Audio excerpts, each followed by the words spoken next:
You're running late. You toss your bag onto the passenger seat, hop into your car, and sit down. But wait, you hear a sickening plastic crunch. You freeze. You reach underneath yourself and pull out your favorite pair of Ray-Bans. The frame is bent, the left lens is popped out, and the hinge is shattered. They're completely ruined, and you need a new pair, fast. So you head to the nearest shopping mall.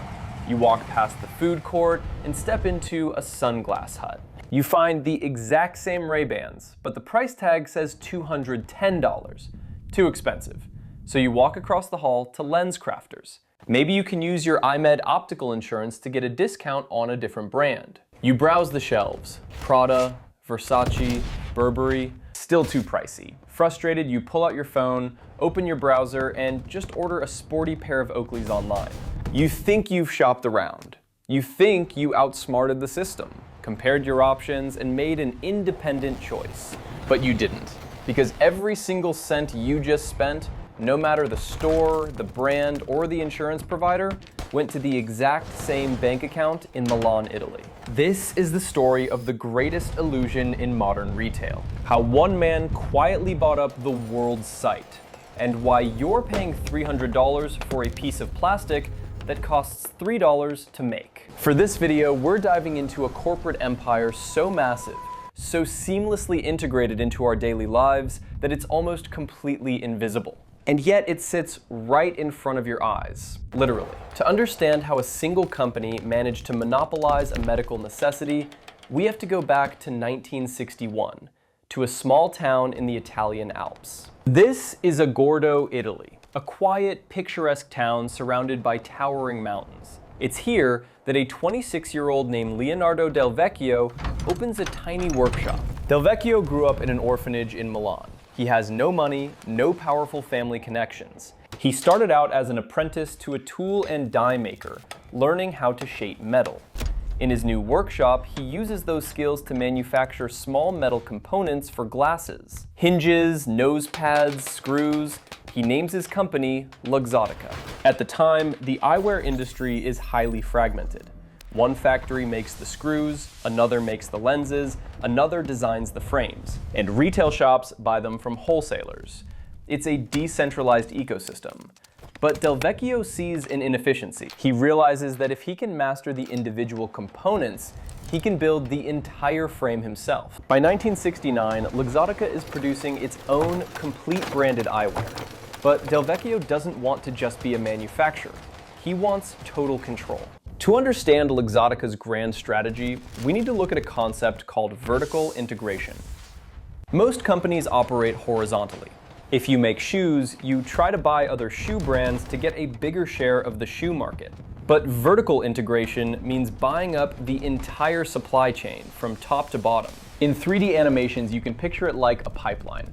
At the very top, you have the raw materials and manufacturing. In the middle, you have the brands and design. At the bottom, you have the distribution and the retail stores where the customer actually buys the product. If a company controls the whole pipe, they dictate the flow. They dictate the price. And that is exactly what Del Vecchio sets out to do. Throughout the 1980s and 90s, Luxottica aggressively expands. They buy up independent manufacturers in Italy. Then they start buying the brands themselves. But Del Vecchio notices a shift in culture. Glasses are no longer just a medical device to fix poor eyesight. They are becoming a fashion statement. So instead of competing with luxury fashion houses, Luxottica goes to them with a pitch. They tell Armani, Chanel, Prada, and Versace, you don't know how to make glasses. We do. Let us design, manufacture, and sell eyewear with your logo on it, and we'll pay you a royalty. The fashion houses agree. Suddenly, Luxottica is churning out premium designer glasses. But the secret is, they are all being made in the exact same Italian and Chinese factories, using the exact same plastic acetate and metal alloys. The only difference between a $150 frame and a $400 frame is the little golden logo glued to the side. But owning the brands isn't enough. Del Vecchio knows that the real power lies at the end of the pipeline, the retail stores. If you control the shelf space, you control what the customer is allowed to see.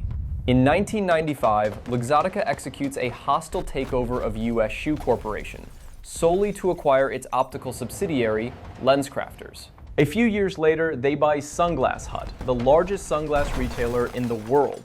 Then they buy Pearl Vision, then Target Optical. Overnight, Luxottica becomes the gatekeeper of the global eyewear market. If you are an independent sunglasses brand and you want your product to be seen by millions of consumers, you have to be in Sunglass Hut or LensCrafters, which means you have to play by Luxottica's rules. And if you don't, well, just ask Oakley. By the early 2000s, Oakley is a massive independent powerhouse.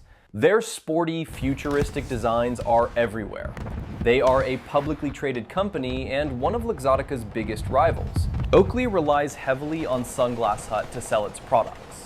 But in 2001, Luxottica approaches Oakley and demands lower wholesale prices. They want a bigger cut. Oakley's CEO refuses.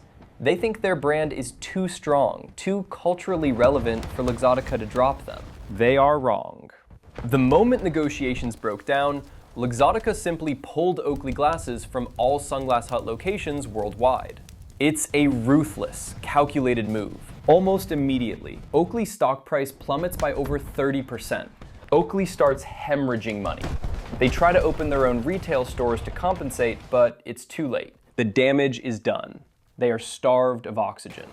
Finally, in 2007, a weakened, battered Oakley surrenders. Luxottica buys them out for $2.1 billion. The exact same thing happens to Ray-Ban. Once a struggling American company, Luxottica buys them, pulls them from gas stations and convenience stores, artificially restricts the supply, and quadruples the price. Ray-Ban becomes a luxury icon, purely by corporate design.